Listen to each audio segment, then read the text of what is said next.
Hello, my name's Simon Johnston and I'm the Marketing Director at Markel UK.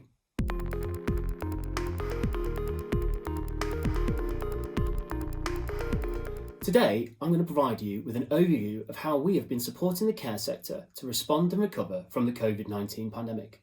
My focus is going to be in two areas. First of all, our experience of ensuring the sector in the last 18 months, what we've observed, what we've learned, and how we intend to use this in the future. Second of all, what are the short and long-term market dynamics of the care sector? What is our reaction and what is our commitment to this critical UK industry through and beyond the COVID-19 pandemic? So first of all, just a little bit about our experience of insuring the sector. We've been active in the charity and care sector for over 25 years and we have something like 10,000 policyholders. So we've got plenty of industry experience and understanding of the brokers and policyholders active in the sector. Prior to the pandemic, we built a really successful, sustainable book of business through the provision of our specialist Markel Care proposition.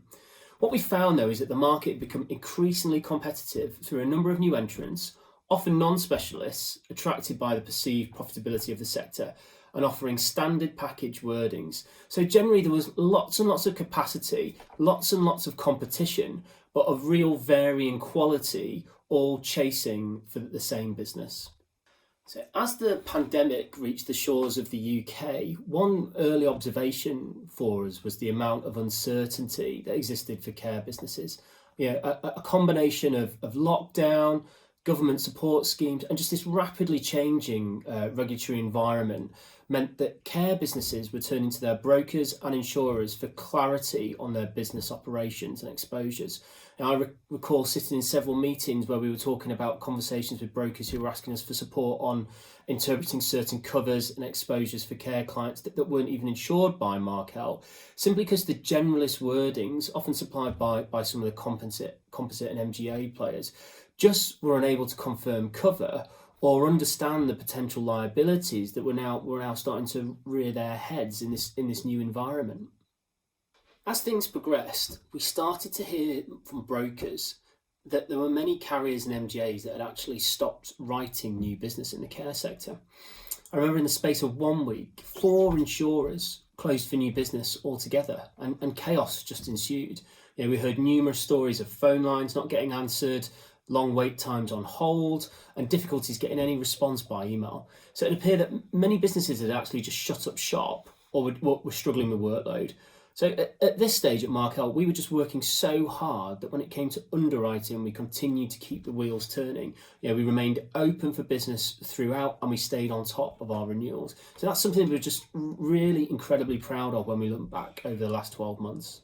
The other thing we observed was the growing need for support from our care policyholders.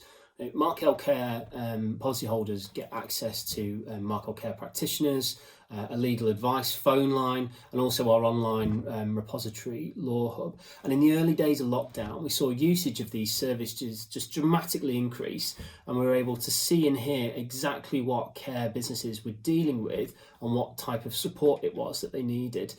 Smaller care providers were really hit hard, having to interpret and implement sometimes daily changes in regulation. And our care practitioners were just invaluable in helping them interpret and understand these and support providers of all sizes with the complexities that they brought. As the weeks went by, we heard more and more stories from the sector about companies just really struggling on these new issues. So in the April, we sat down and took the decision to make much of our advice available for free to all brokers and all care providers, regardless if they were Markel policyholders or not. So to do that, we really quickly established a care-specific hub on our website in order to enable brokers and customers to access this as quickly as possible. We updated it regularly with the latest interpretation of government guidance and advice, in areas such as risk management, business interruption, visitation, employee welfare, and loads of the other legal issues such as furlough and employment law. So looking back, we've received great feedback from brokers and policyholders and non-policyholders for the actions that we took, and we've been recognised with several industry awards, which we're hugely proud to receive. However, the hard work for us and for the sector continues as we look to the future of insuring the sector, and that's the area we're going to move on to next. In terms of the short-term market dynamics, the coronavirus continues to have an impact, and there's only a small number of insurers left that are really able to provide meaningful specialist coverage. We think this will continue to place a really large amount of stress on charity and care organisations, as well as the practitioners who support them. As it's now a known risk with potential significant exposure, we anticipate that many of the insurers that did pull out will remain closed for new business, and that those who remain will seek to manage their exposures through selective underwriting and limit the control on certain exposures. We believe that the really critical thing for customers is to focus on loss prevention and specialist risk management. And when it comes to risk management, it's my firm belief that Markel is in a really great position to support brokers and customers on this, because we've got a team of over 30 care practitioners. They've been on the ground throughout this with clients, gaining first-hand experiences of the challenges that they face.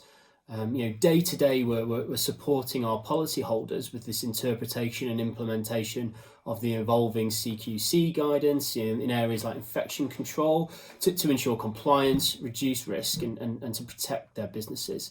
In addition, our legal advisors are helping clients grapple with issues such as vaccinations, the shielding of staff, or breaches of government guidelines. So we've just got incredible in-house expertise that brokers and policyholders can benefit from. So longer term, we predict that specialist solutions are definitely the way forward and will create a new relationship between insurer, broker and the client. One of the main drives of this is actually the Care Quality Commission inspections. Having effectively withdrawn these at the start of the lockdown period, inspections have now resumed, and the regulator's really looking to adapt its approach. The CQC announced it's going to revise its scheme of regulation. This is in order to take into account the lessons that it believes it's learned during the pandemic. It's definitely becoming apparent with organisations that might have enjoyed many years of sort of outstanding or good ratings that they might suddenly be faced with inspection results that include requires improvement, which is something that they'd never come across before. So these changes have signalled a move to a more risk profile type of inspection regime, with providers now facing greater scrutiny. So with that, 8 hours of care consultancy that we can provide as part of our Markel Care solution, we can help care providers prepare for and react to such inspections, including those where there's a risk of a notice being served. Given the financial impact of the pandemic, you won't be surprised to hear that the feedback we've received from our customers and the majority of our brokers has indicated a strong preference for stable, sustainable pricing rather than any sort of significant premium increase. And commercially, to achieve this, it's vital that we take a partnership approach that's going to enable those in the care sector to access support and expertise that's going to enable them to act before risk becomes a claim. And finally, whilst we feel there is still some way to go, we definitely are seeing some really early signs of recovery in the sector, and we're really committed to continue to deliver extensive support to policyholders and brokers through what remains of the pandemic and beyond. And if you want to find out more about how you or your clients can benefit from our proposition, then please do get in touch. Thank you for watching. Goodbye.